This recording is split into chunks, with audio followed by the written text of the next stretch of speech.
The soil around this rose is totally compacted. Like I said, this rose has been neglected. It's growing here in the garden. It's competing with this golden showers. The lawn, the wonder lawn, the weeds have all grown. Its root zone totally closed. It struggles to get water. And after pruning, I'm really going to give it a bash and fix the soil, amend it, work in lots of loose stuff to get air to the roots and to make sure that the water that you irrigate actually seeps down to the roots and benefits the rose. It's been pruned about 3 weeks ago, and what we're going to do now is far more important than the actual pruning itself. Even though this rose is neglected, here you can see a close-up of the eyes that are all spiking. You can see the rose is struggling, but it's got a lot of energy stored in the roots, and all of it is going to be channeled into the eyes, and new sprouts will be coming within the next couple of weeks. It'll make nice long new shoots. This is a McHardy, so it's actually quite a tough rose. But just look at how strong these sprouts are coming. The eyes are sprouting, and from one eye we're getting up to 5 side shoots.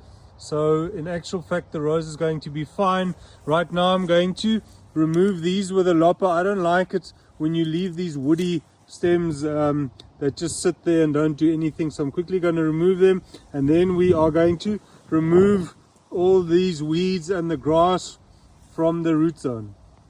Here, just quickly, we're going to, with the lopper, zap these out, break them almost out. If they're too thick for a lopper, you can use a saw.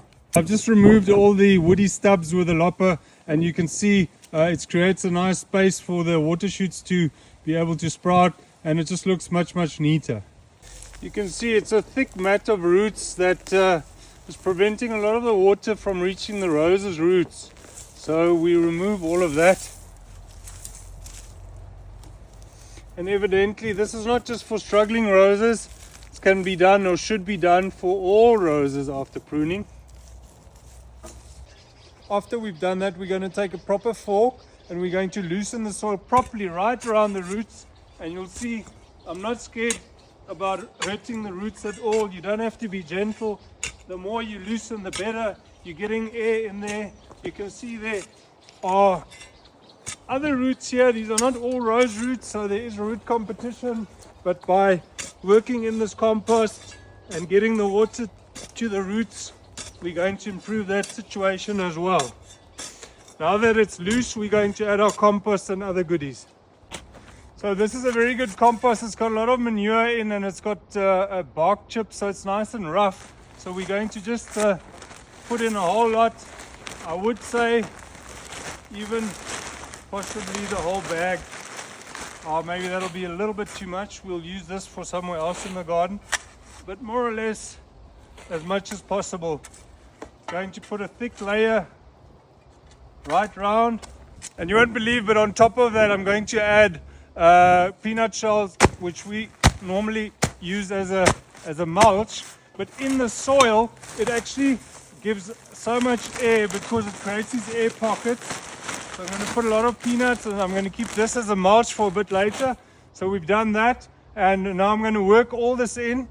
But one more secret, the last secret ingredient that needs to come on top of this, Ludwig's Vigolonga. This stuff will give nutrients for 8 months of the season, so it's very easy to apply. One of these 70 ml measuring cups, so I'm just going to sprinkle it all over here so that it gets mixed in well with the, I'm going to give, for a little bit of luck, a little bit extra, mixed into the soil, and the roots will be able to reach it easily. Okay, so now we're back with a fork, and we're going to just mix all this in nicely. Okay, so now that I've really worked and turned the soil properly and mixed everything in, I'm just going to shape it a bit and make a little nice dam over it.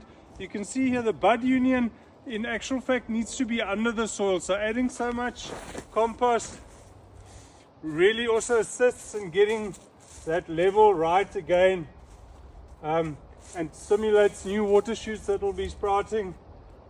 You can see this rose has been lifted. A lot of air for its roots to breathe. And now we're creating a dam so that when we water with a hose pipe, the water actually sinks down and goes to the roots. We're just shaping it nicely. Remember, we've got the Vigolonga in here, and now for the summer in preparation, even going to add peanut shells as a nice mulch. Keep the roots cool and the weeds away. Still want to retain that little bit of a dam wall here, but this also will help against the weeds. And then, as a last measure, something that'll boost the rose's growth immensely, is this little magic trick here. We've added the Vigolonga, but if you really want to give your rose a proper boost, one of these Ludwig's Vigorosa can go on top. You just do it over the root zone, and now we're going to water it down, give it a good soak, and then we can keep on watering it once a week for the next 4 weeks, and then gradually increase as it gets warmer, so that these new shoots have got enough water to actually form and create the beautiful blooms that we can expect in October. So there you have it. Something that'll take you 30 minutes will really make a huge difference to this rose. It'll flourish twice, 3 times as much as what it did in last season, because it really was neglected. But remember, this is something you can do for all your roses after pruning, and you will see they will be much happier. And just one thing that I always like to add is that once you're done, and in a rose bed, obviously here you can't really stand right at the rose, but if you stand next to the rose and you jump up and down and it's like a trampoline, then you know there's enough air, everything is nice and loose, and the rose is going to flourish.